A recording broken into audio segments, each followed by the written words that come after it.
हमारे वीरेंद्र भैया जी तिवारी जी इस नगर से कोट कोट हम लोग धन्यवाद देते हैं और हमको बार बार प्रणाम करते हैं और आशीर्वाद का प्रतीक्षा करते हैं।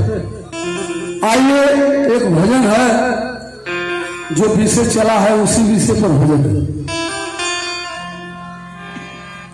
करुणा प्रधान विश्व कर रखा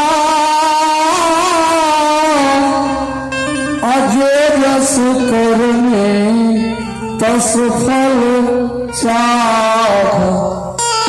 यही चौपाई पर भजन बा कि महल